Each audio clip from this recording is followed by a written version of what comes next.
ఇవాళ stories by చింటమ్మ ఛానల్లో ఒక అందమైన ప్రేమ కథ చెప్తాను వినండి. ఇది రాధ కథ. రాధ అనే అమ్మాయి ప్రేమ కథ. రాధ తన కొత్త కాలేజీలోకి అడుగుపెట్టింది. అక్కడ ప్రతిదీ తనకి కొత్తే. అలా తను లైబ్రరీలో ఒక బుక్ కోసం వెతుకుతుంది. అంతలోనే అక్కడికి కృష్ణ అనే అబ్బాయి వచ్చి తనకి కావలసిన బుక్ తీసి ఇచ్చాడు. రాధ కృష్ణకి థ్యాంక్స్ చెప్పింది. అలా మొదలైంది వాళ్ళ పరిచయం. అలా అప్పుడప్పుడు క్లాస్ రూమ్లో బుక్స్ ఎక్స్చేంజ్ చేసుకునేవారు.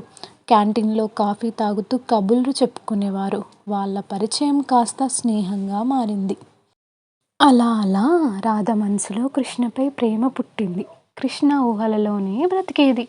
తన కళ్ళు ఎప్పుడూ కృష్ణ కోసమే చూసేవి. రాధ అందంగా ఉంటుంది. తనకి ఎన్నో ప్రపోజల్స్ వచ్చినా రిజెక్ట్ చేసేది. కృష్ణకి తన ప్రేమ తను అంకితం అని అనుకునేది. ఒకరోజు కృష్ణకి తన లవ్ గురించి చెప్పడానికి వెళ్ళింది. అనుకోకుండా కృష్ణ ఫోన్ వాల్పేపర్లో ఒక అమ్మాయి ఫోటో కనిపించింది. ఆ అమ్మాయిని కృష్ణ లవ్ చేస్తున్నాడేమో అనుకొని తన లవ్ విషయం చెప్పకుండానే వచ్చేసింది. ఇంటికి వెళ్ళి బాగా ఏడ్చింది. కృష్ణ ఇక నా వాడు కాదు, కృష్ణ మనసులో వేరే అమ్మాయి ఉంది, తను నా లవ్ని ఎలా యాక్సెప్ట్ చేస్తాడు, నా జీవితం అంతా కృష్ణకి అంకితం అనుకున్నా ఇప్పుడు నేనేం చెయ్యాలి అని ఏడుస్తుంది. రాధ కాలేజ్కి వెళ్ళడం మానేసింది. ఒకరోజు కృష్ణ కాల్ చేసి నువ్వెందుకు కాలేజ్కి రావట్లేదని అడిగాడు. రాధ నాకు ఒంట్లో బాగాలేదు అంది. నీకు బాగయ్యాక ఒకసారి కలుద్దాం అన్నాడు. రాధ సరే అంది. రాధ తన మనస్సులో ప్రేమ చంపుకోలేక కృష్ణకి నిజం చెప్పలేక నరకం అనుభవించేది. కొన్ని రోజుల తర్వాత కృష్ణ మళ్ళీ కాల్ చేసి అర్జెంటుగా రా అని లొకేషన్ షేర్ చేసి కాల్ కట్ చేశాడు. మళ్ళీ కాల్ చేస్తే స్విచ్డ్ ఆఫ్ వస్తుంది. రాధ కృష్ణకి ఏమైందో అని భయపడుకుంటూ ఆ లొకేషన్కి వెళ్ళింది.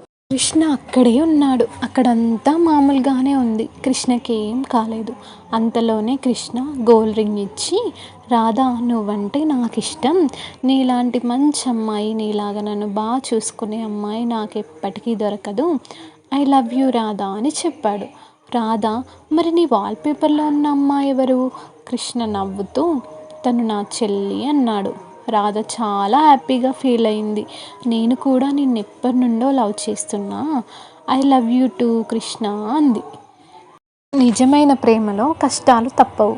ఆ కష్టాలను ఎదుర్కొన్నప్పుడే మనం మన ప్రేమని, మనం ప్రేమించిన వాళ్ళని గెలుస్తాము. ఇలాంటి మరిన్ని కథల కోసం స్టోరీస్ బై చింటమ్మ ఛానల్ని సబ్స్క్రైబ్ చేయండి, లైక్ చేయండి, షేర్ చేయండి, మీ అభిప్రాయాన్ని కామెంట్ చేయండి. మరో చక్కటి కథతో మళ్ళీ కలుద్దాం.